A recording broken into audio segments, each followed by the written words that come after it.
A great honor and delight in welcoming all our esteemed guests. We are extremely grateful for your presence with us today. Association of Industrial Psychiatry of India, established in 1984, is the only association of its type in the world doing pioneering work in the area of mental health related to industry. Issues of man management, productivity, organizational effectiveness, and mental health of employees are understandably interlinked.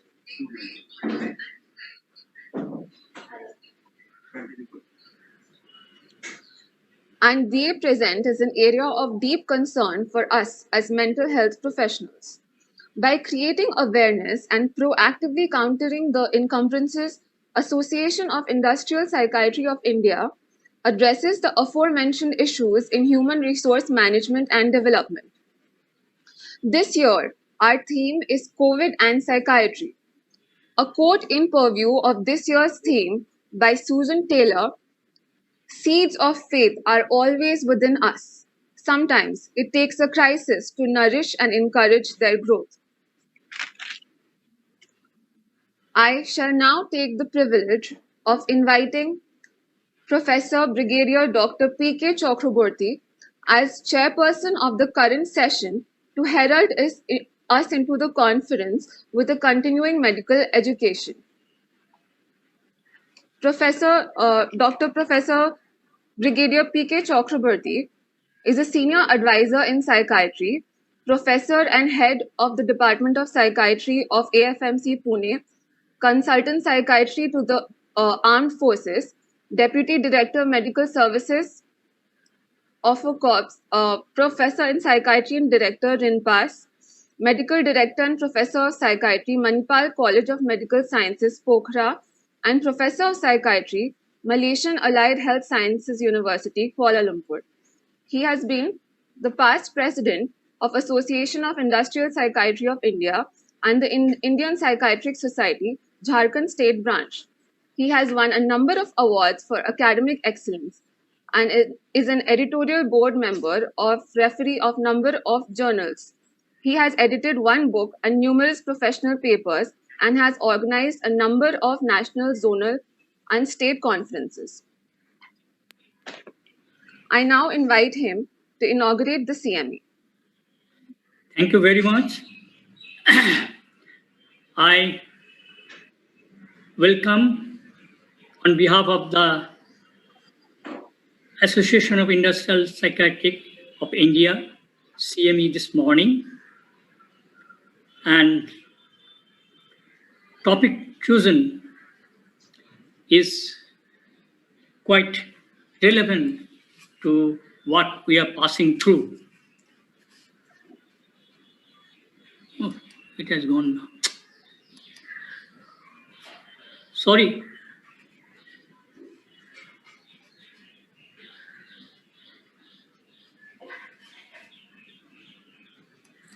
Sir, go ahead, go ahead. Okay, because I go can't. Ahead, sir, go ahead. I can't see that. And today, it is only COVID and COVID everywhere. You open a newspaper, half of it covers on COVID. You open any social media or media, is only on COVID. To tell you very frankly, I myself got so much frustrated of the very word of COVID, hearing one after another demise of my friends, colleagues, mentors due to this COVID virus, without realizing that one day I have to chair a scientific session on COVID. Today in CME, there are 3 speakers. Dr. Dineto will speak on mental health and COVID. Dr. Javadkar will talk on the effects of COVID on the gastrointestinal system, guts, and Dr. Kulkarni, neurologist, on the neurological aspect of CME. So without wasting much time, I'll request the speakers to come one after another and stick to their timing because we are really very short of timing. And at the end of their talks, there will be a question hours. So Yes. our first speaker is Dr. Dinato.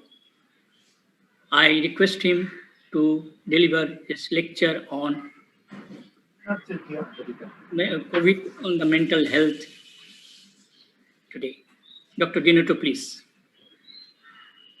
Thank you, sir. So may I share my screen? Yes, yes. At least I can see. Yes, sir. Okay.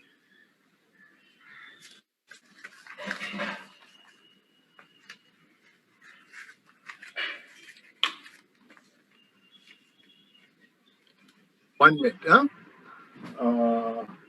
Shauna, how to remove all this? Is there anything? Because it's affecting my vision. Huh.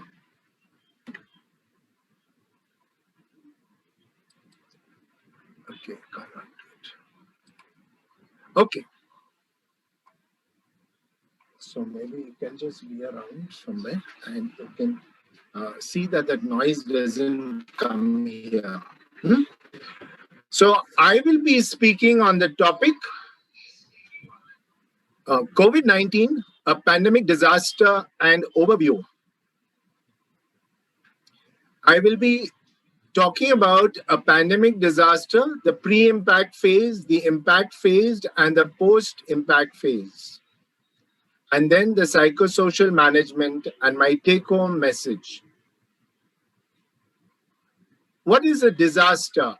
A sudden calamitous event that seriously disrupts the functioning of a community or society and causes human, material, economic, and environmental losses that exceed the community or society's ability to cope using its own resources. During this COVID-19 pandemic, we were under the Mental Health Care Act of 2017, the Epidemic Disease Act 1987, and the Disaster Management Act 2005. So we call COVID a pandemic disaster. Many disagree and say instead an epidemic is localized to a country, whereas a pandemic is to the world. So they recommend that we should be having like UK or COVID-19 Act instead of an epidemic act. There are various types of disasters, natural, such as cyclones, earthquakes, floods, and now we have the great COVID-19 pandemic. And there are many man-made disasters like terrorism, bomb blasts, ethnic cleansing, and riots.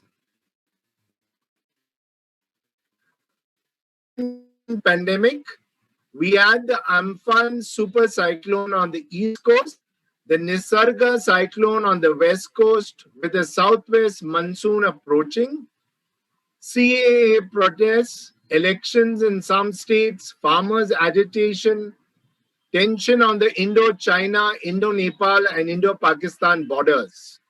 So much so, there was so much of disturbance that COVID-19 has been described as a compounding, cascading, or complex disaster. The damage caused by COVID-19 will be enormous. Many optimists who think India will come out self-reliant and we'll be having an Atma Nirbhar Bharat. So many industries have been affected, and I think it's a right topic, especially for Indian psychiatry, to dwell and deepen our thoughts on this matter. I was checking the WHO dashboard, and these are the number of COVID cases confirmed in the world. And then we have so many deaths. And from the same dashboard, I checked the statistics for India. So there are 111 lakh 24,527 confirmed cases with 1,57,248 deaths due to COVID in India, as per the statistics of 2nd March 2021. There are three main phases in the COVID pandemic. These phases are not rigid. Each phase has particular characteristics, and there is a marked variation and overlap among the phases. There are various factors which will affect our way of responding. One is our medical and mental health infrastructures. Underdeveloped and poor countries lack sophisticated resources. Cultural variations from one country to another, and even within a given country, will vary to a great extent. It will also depend where is the pandemic. Is it in a village area, in a metro, or in a small city? And how we traditionally understand and respond to COVID-19. There are certain factors which will affect recovery. And we have women and children who are more vulnerable. Stigmatization of COVID-19 victims delays healing. Supportive families, friends, and communities, on the other hand, reduce lasting psychological adverse effects. Adverse effects, of course, will be more in severe COVID-19 cases than in the mild COVID-19 cases. A prior history of mental illness and physical disability will surely delay recovery. When we think of the effects of COVID-19, we must think about the physical, the psychological, and the social aspects.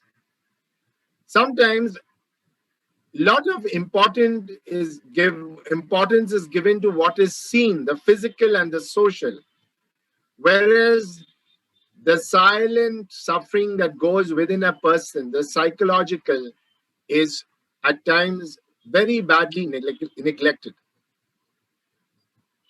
COVID-19 is supposed to go through 3 or 4 phases: the pre-impact phase, the impact phase, and then we have the post-impact phase, which is early and the late phase.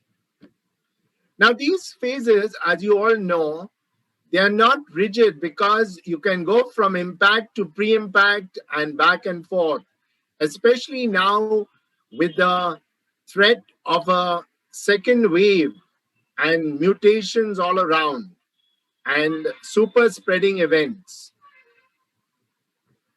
Now, coming first to the pre-impact phase. In this phase, it came with a warning. The days before the exponential rise of cases, no? And the period of contact tracing. Test, trace, and treat has been the motto. Reassure the community. Inform, plan, take precautionary measures. The buzzword is be prepared, don't panic.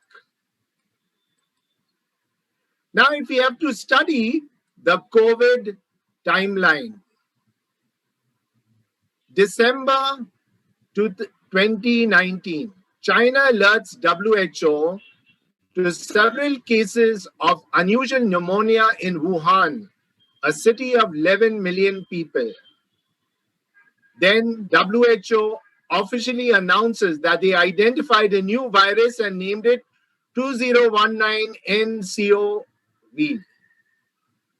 Then China announces its first death from the virus. India in Jan 2020 reports its first COVID case. WHO announces that the disease caused by the new coronavirus will be caused COVID-19. And these are some of the images in the pre-impact phase. Here is the Wuhan, the epicenter of all the trouble. And here we see the Chinese taking an active thing to control the pandemic in their country.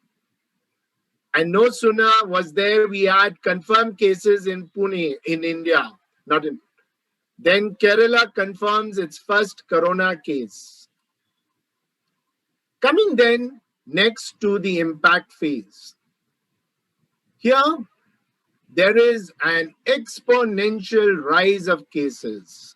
A surge of deaths, leaving morgues, crematoriums, and burial grounds full and working beyond their capacity.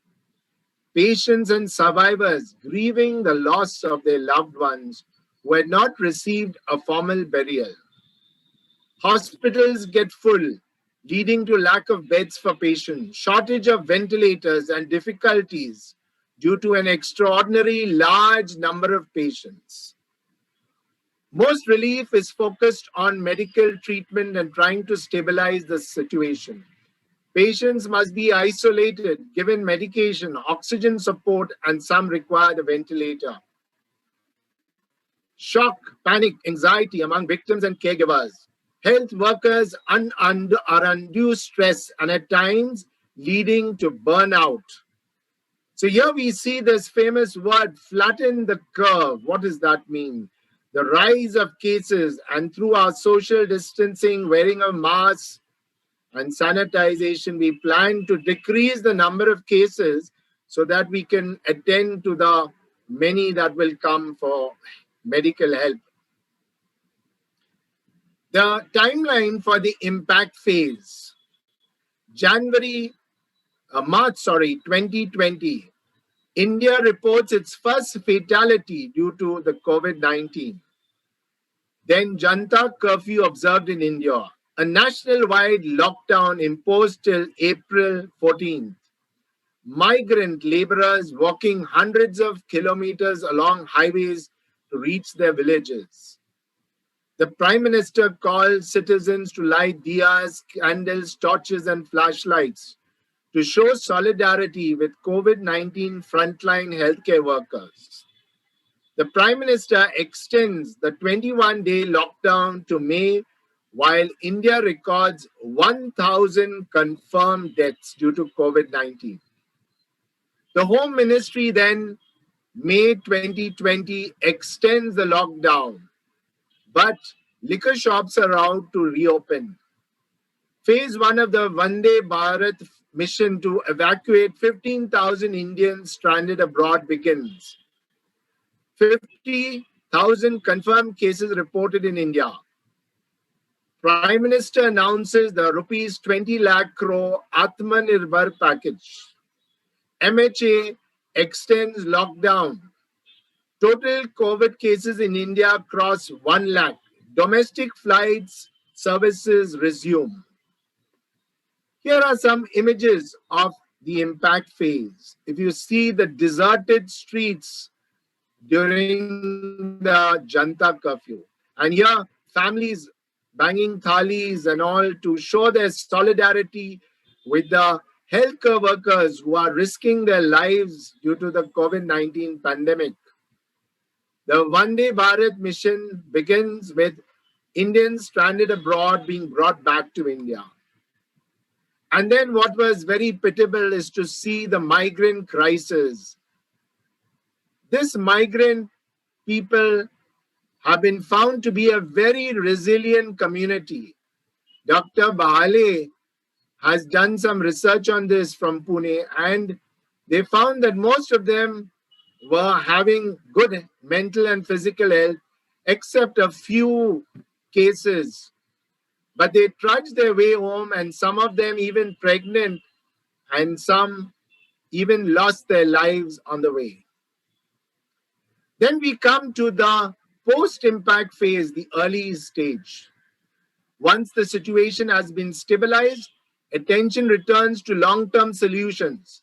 Heroic efforts give way to bureaucratized forms of help. Organized assistance from outside gradually diminishes, and the reality of their losses dawn on the victims. Anger, frustration, disillusionment may set in. Loss of jobs, financial issues due to lockdowns, and finally, patients start showing disabilities, physical, due to the after effects of COVID. And therefore, we have what we call is the post-disaster psychological and physical health sequelae. Some of the timeline for post-impact phase. Unlock 2 guidelines come into force India overtakes Russia to become the third worst coronavirus hit country. Phase 1 of the clinical trials of India's indigenous COVID-19 vaccine, Covaxin, begins. International commercial flights resume. Phase 3 of Unlock comes into forces, where gyms and yoga centers start reopening. Serum Institute of India starts India's trial of Covishield. Center issues Unlock 4 guidelines and allows metro services to start and large gathering with 100 people around. First case of COVID-19 reinfection detected in Bengaluru. Continued post-impact phase timeline. Serum Institute halts clinical trials of COVID-19 vaccine. Dr. Reddy's enter into agreement to help conduct phase 3 human trials. Schools reopen partially. India reports 1 lakh coronavirus recoveries in a day. Unlock 5 guidelines issued. Cinemas and multiplex reopen. And here are some of the images. By the way, it's sad to know that the Indian Medical Association reports with sadness that 734 doctors died due to the COVID-19 pandemic. These are the statistics of the 3rd February 2021. Then we have schools reopening with social distancing. And we all know the long queues and the rush and the stampede for liquor once the shops were open. The gyms were also open with people and some with protective equipments. And then we come to the post-impact phase, the late phase. And unfortunately, I would say we have not yet reached this stage. So we are unable to predict or describe what is going to happen. COVID-19 is still with us. We hope that a new stable pattern of life will emerge post-pandemic. Reorganization of life will begin to take place after all groups have received vaccination. Patients may develop chronic anxiety, depression, complex post-traumatic stress disorder. There's an increased suicide risk due to the long-term effects of the pandemic. Coping with the after effects of disability due to COVID-19. Now, this is the timeline for the COVID-19 vaccine, which we were all waiting for. June 2020, DCGI approves Covaxin for human trials, making it the first domestic vaccine candidate. Phase 1 clinical trials of biotech's Covaxin begins. Serum Institute of India starts clinical trials of Covishield, which is developed by Oxford University and AstraZeneca. Serum Institute of India and biotech apply for emergency use for their respective vaccines. January 2021, which is just 2 months ago, the first national-wide run was held in 4 states, followed by the all states of India and union territories. The vaccination drive begins first for healthcare workers, and now it's currently for greater than 60 years and those with comorbidities. Now, coming to the mental health sequel due to COVID-19. It can be broadly discussed under these 3 headings for healthcare workers, patients, and general population.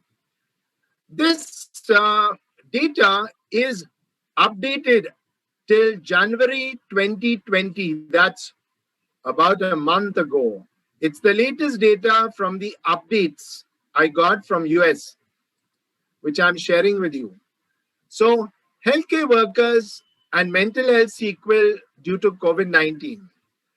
There's a prevalence of moderate to severe psychiatric symptoms, anxiety, depression, insomnia, traumatic stress. Then, these were mainly in the healthcare workers. The risk factors for the healthcare workers was who developed more symptoms. Those who were in close contact with affected patients was the most important factor. Then those with prior history of psychiatric disorders, general medical conditions, people spending long time in quarantine, receiving lack of organizational support, those healthcare workers who were stigmatized. But the protective factors for healthcare workers were access to PPE. That's one of the most important factors. Supportive peers, access to psychiatric interventions, trust in the institution's infection control program, receiving clear communication from supervisors, and adequate time off from work. Now, coming to the patients who were with COVID-19, we found that if you divide these cases of COVID-19 into mild, moderate, severe, the more severe the COVID illness, the greater the psychiatric problems. The statistics for long-term sequelae are still not completely ready, but for neuropsychiatric symptoms, mostly acute delirium was seen in about 20 to 40% of patients, followed by insomnia, anxiety, depressed mood, and confusion. Mental health sequels seen in the general population. So, psychiatric symptoms of anxiety, depression, distress, and PTSD in 36 of adults, which was exceeding the previous normal baseline. Elderly, those above 70, refugees, disaster victims, immunocompromised people were at increased risk for anxiety, depression, and worry. Those in armed conflict zones and in humanitarian crisis where there are lots of refugees, there were more psychiatric symptoms and psychiatric disorders following COVID-19. Now, what about children? There's an isolated Chinese study which was done on student children in the 2nd grade to 6th grade who were quarantined at home. They were given an online self-report survey in February and March 2020. And we found that anxiety, depressive symptoms were in 20%. And 2/3 of the children were worried about becoming infected. Now, what type of clinical presentation did we see during the pandemic? If I give an overview from Update, we saw, sorry.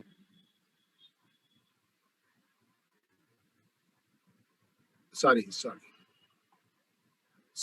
if we see the psychiatric disorders, the patients mainly showed psychiatric symptoms. All necessarily did not reach the level of a psychiatric disorder. So there were anxiety, depression, insomnia, post-traumatic stress. The substance abuse, we found that there was an increase in alcohol and tobacco consumption. 32% of regular drinkers increased their consumption. Ex-drinkers, there were a resurgence of the alcohol use. Smokers, 20% increased the amount of tobacco consumed. Ex-smokers, there was a recurrence of tobacco use, 25%. This is the Chinese online survey, March 2020. Suicidality also increased due to the pandemic, economic privation, social issues, and the stigma of COVID. The deaths caused by the pandemics left many healthcare workers vulnerable to suicide. Now, among the healthcare workers, we saw also psychiatric symptoms and disorders. And those who had greater exposure had more psychiatric symptoms and disorders as compared to the low-risk ones. But there was also showing healthcare workers experienced positive psychological outcomes as a result of their efforts during the COVID-19 pandemic. I conducted a qualitative study on our postgraduate resident doctors at our COVID hospital in Sassoon Hospital, and they were doing a marvelous job. Many of them were proud to be part of this activity.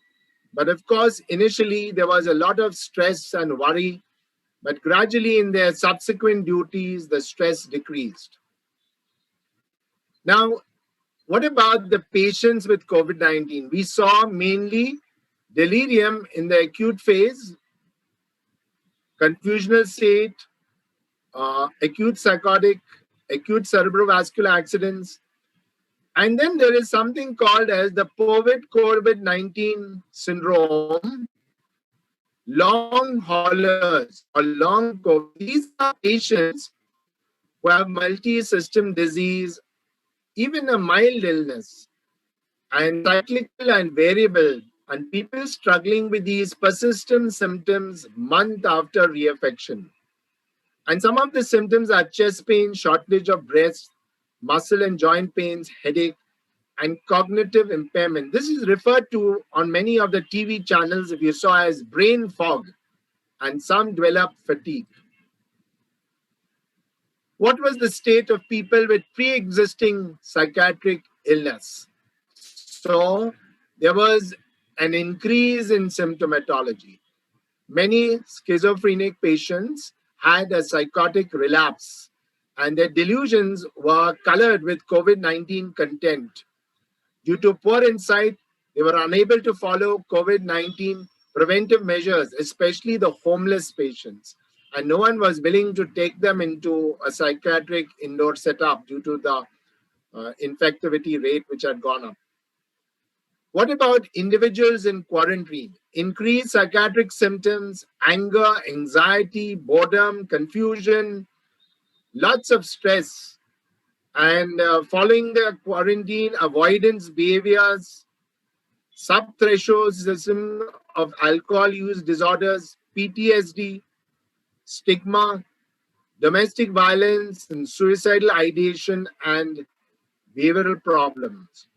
Also, they found that many patients, there was an increase in pornography because they were at home, increase in behavioral addictions like the use of internet, mobile. Now, what will be the cause of COVID 19? No? Uh, if we go in our psychiatric circles, we hear this that after the COVID pandemic, we are going to meet up with a pandemic of mental health issues. But unfortunately, no one has yet studied this in great detail, and we can only take help of the previous pandemics. No? So, when we compare with the previous pandemics of SARS and MERS, we find that anxiety, depression was about 15% and PTSD 32%. So SARS and MERS was a very small issue which resolved very quickly, whereas COVID-19 has been having a great pandemic effect, affecting all areas of life, even the industry. So the psychiatric fallout is going to be much, much more. What about patients with critically ill with COVID-19? Predicted is greater risk for psychiatric disorders compared with the previous pandemic, 38% depressive symptoms, 32%, 34% PTSD. What about patients with pre-existing psychiatric illness? What would be the cause? At present, 20 to 25 report that they are coping poorly. There's a China study, patients are deteriorating, an Australian study. Patients with schizophrenia, increased COVID, more smoking, more chronic illness. Now, coming to the psychosocial interventions. For each of these phases, for the pre-impact phase, it's mainly preventive measures. For the impact phase, it's psychological first aid, PFA. And for the post-impact phase, SPR, skills for psychological recovery. And for those requiring psychiatric treatment, they are given treatment. The aim of psychological intervention is to transform victims to survivors. A victim is passive and dependent on others, whereas a survivor is able to take an active role in his own health and in his community recovery. So PFA should be used, especially in the acute phase of the pandemic, a humane, supportive approach to a fellow human being who is suffering from and who needs support. It can be done by non-professionals. The key words are look, listen, link. So looking for the needs of victims, listening to them, helping them to get help and taking care of oneself at the same time. In the COVID pandemic, you should not get infected yourself. So here it is once again, look, listen, and link.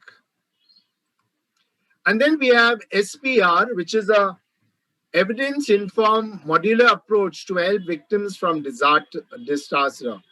It should follow PFA.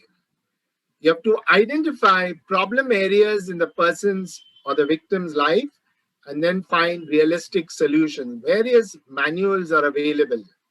So prioritize, problem solve, positive activities, managing reaction, helpful thinking, and healthy thinking. These are the skills.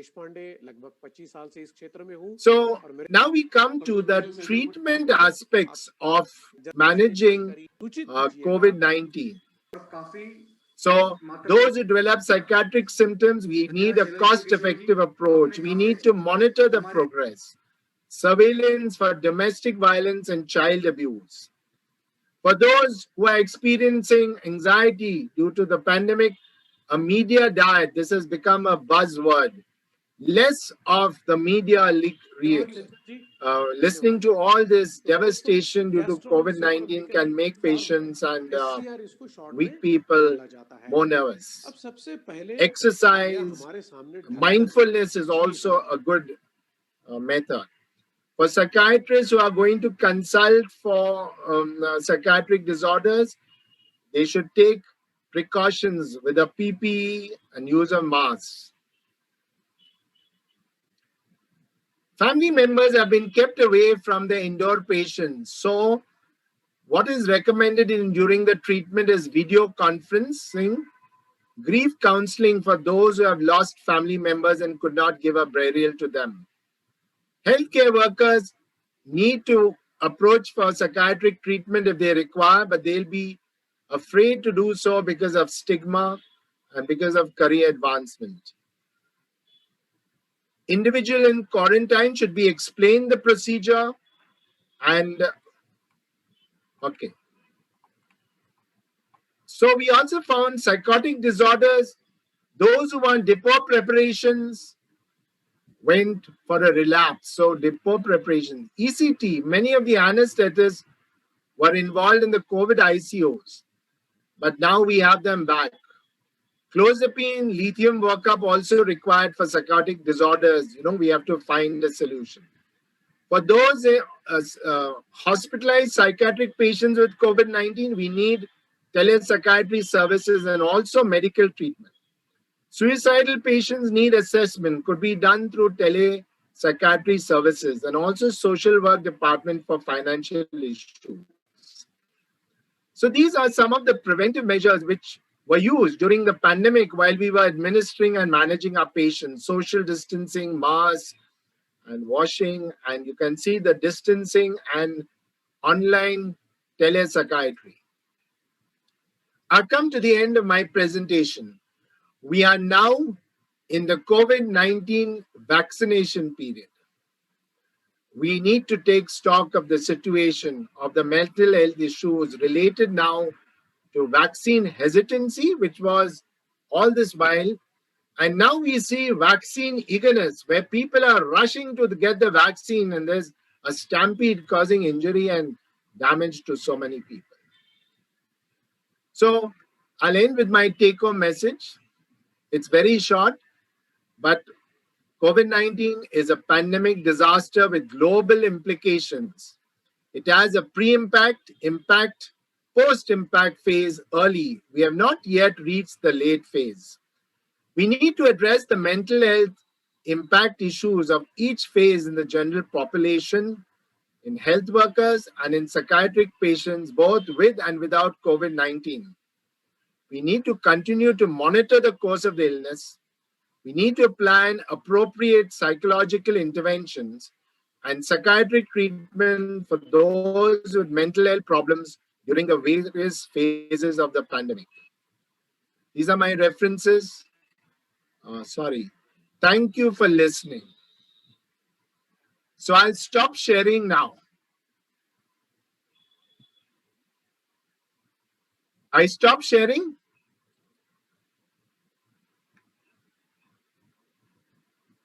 Sir, you're muted, sir. You have to unmute yourself.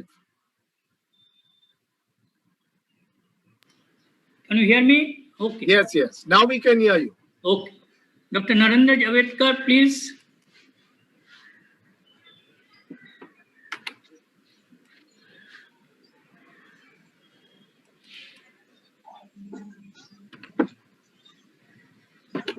Yes, sir.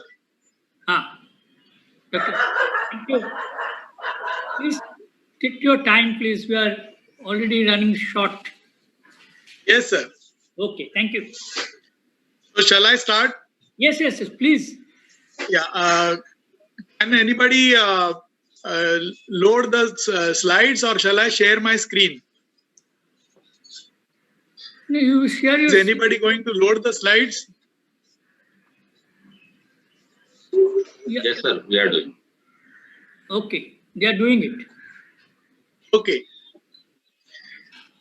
So first of all, I will thank the organizing committee of ANCAIPI 2021 for kindly allowing me to deliver this lecture on gut in COVID. All of us know Dr. Netto has already told us that COVID has had a lot of impact on our lives. Some of us will say that it has just been another attack of flu. So why should we give importance to that? But all of us will agree that it has had significant impact on each of us in some or other way. So COVID and gastrointestinal tract is my topic of discussion. And the questions in front of us are, all of us think that this is a respiratory virus. Coronavirus is a respiratory virus. It is like a flu. So why should it infect gastrointestinal tract? So does it infect gastrointestinal tract or not? That is the first question that we have to address. Second is there any mechanism which explains the infection of gastrointestinal tract by COVID? What could be the possible outcomes of infection of gastrointestinal tract in COVID? Then the last question is it infective? So because if you say that COVID impacts gastrointestinal tract and COVID virus is found in secretions of gastrointestinal tract, then is that another mechanism of transmission that we have to address? There are few management issues and conclusion. So that will be my talk. First thing which we have to decide is whether COVID does impact gastrointestinal tract or not.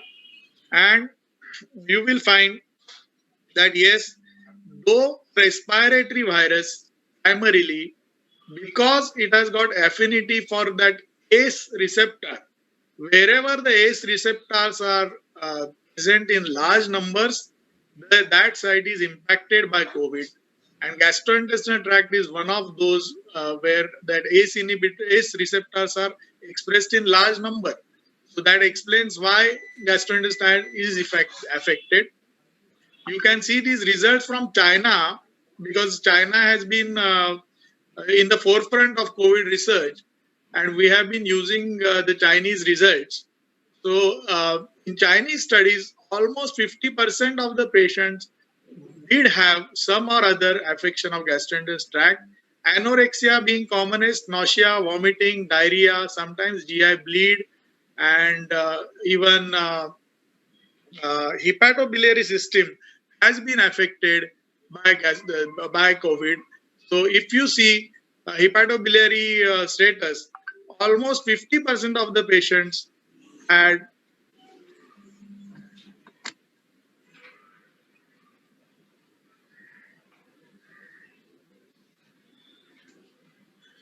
almost 50% of the patients did have some or other hepatobiliary manifestations.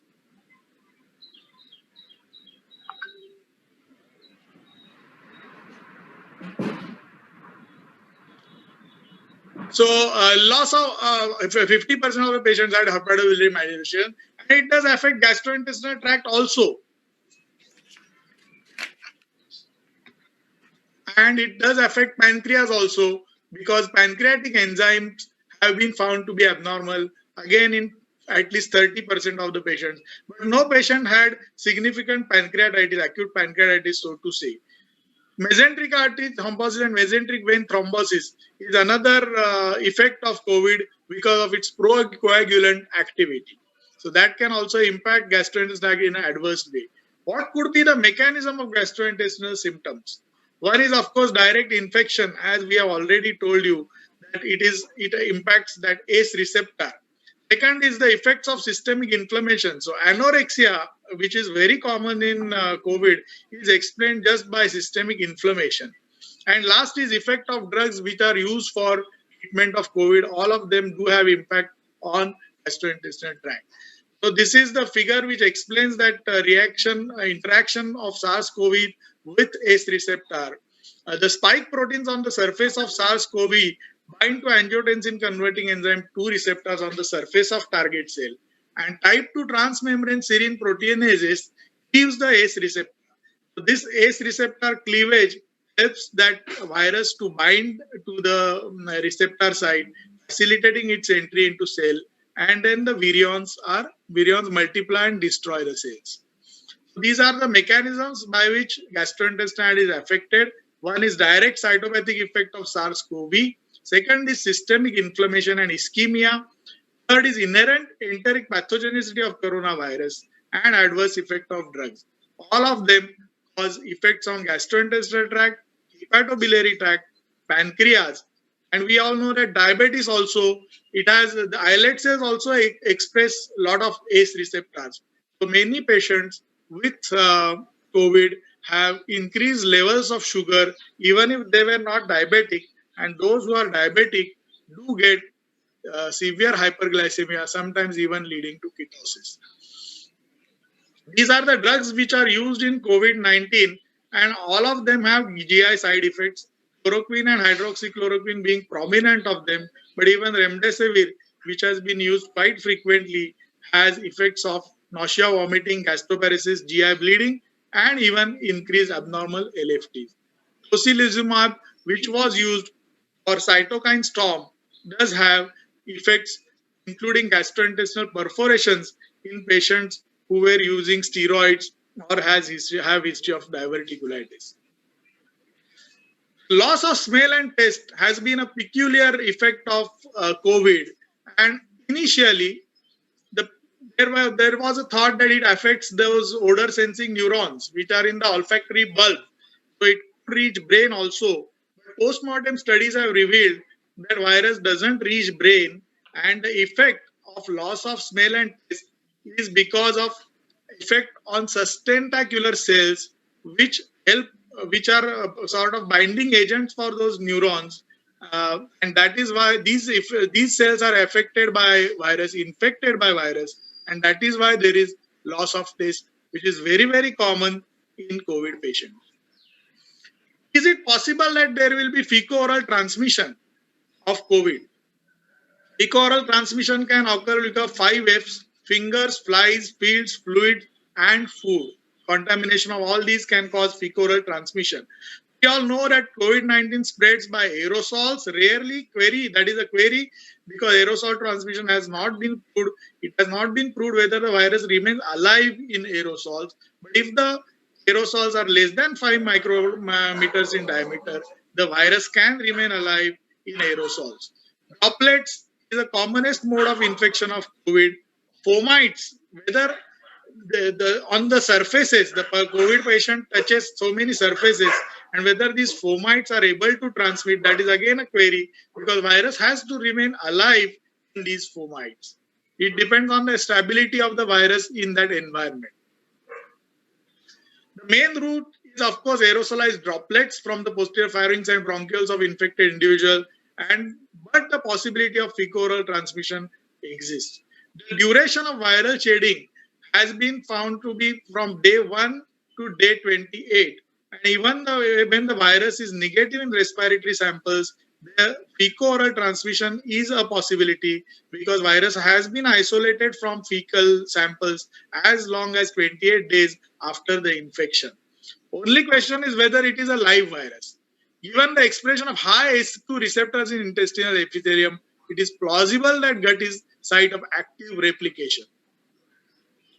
So CDC recommends that it should be negative respiratory test separated by 24 hours. So two negative respiratory tests is definitely non-infective.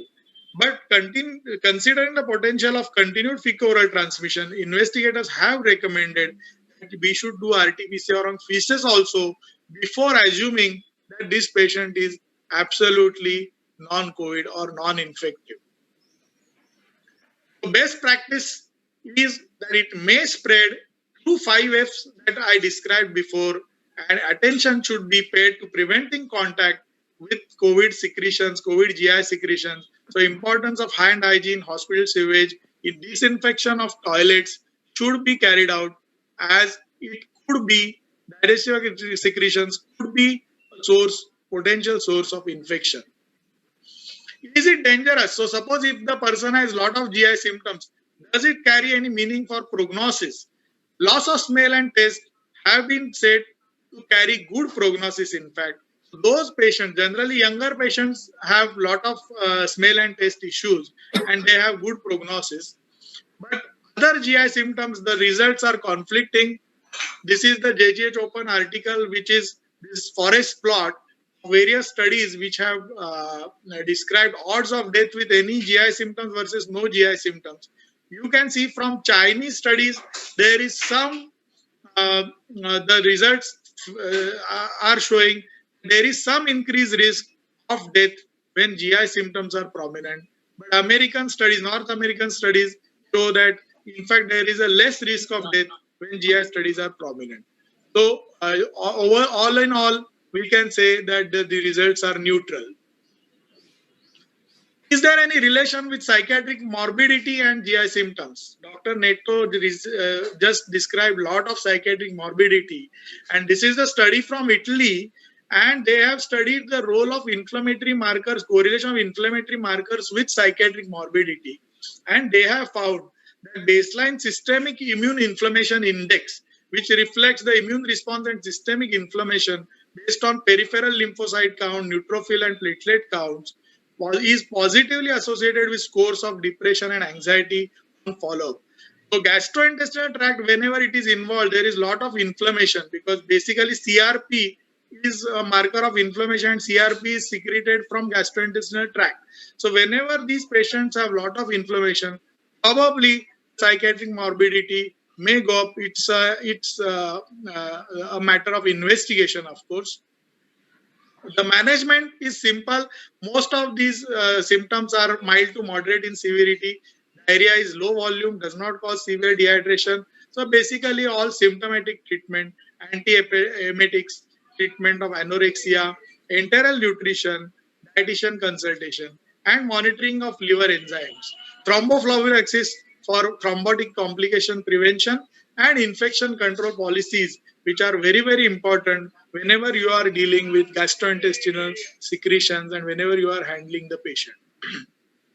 So these are my conclusions.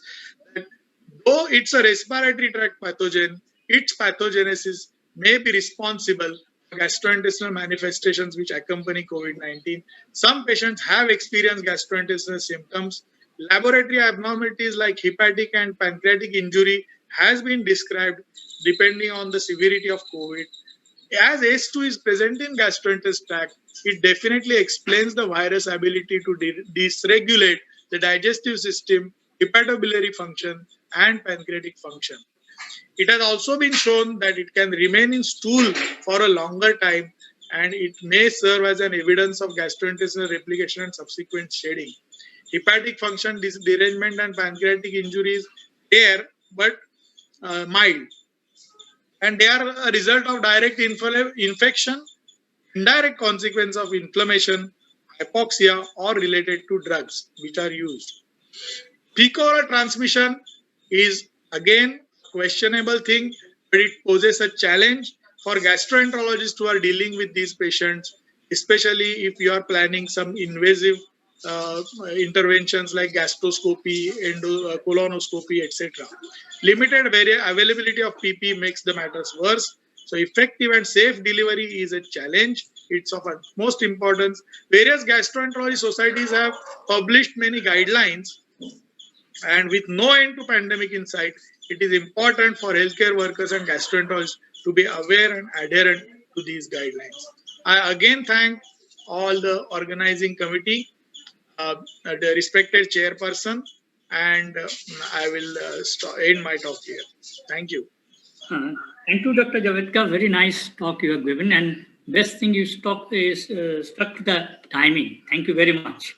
May I now request the next speaker, Dr. Rakul Kulkarni, about the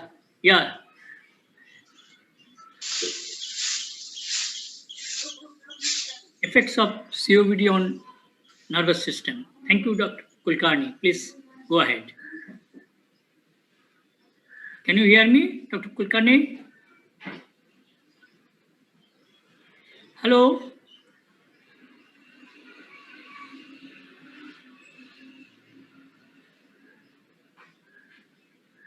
Dr. Kulkarni, can you hear me?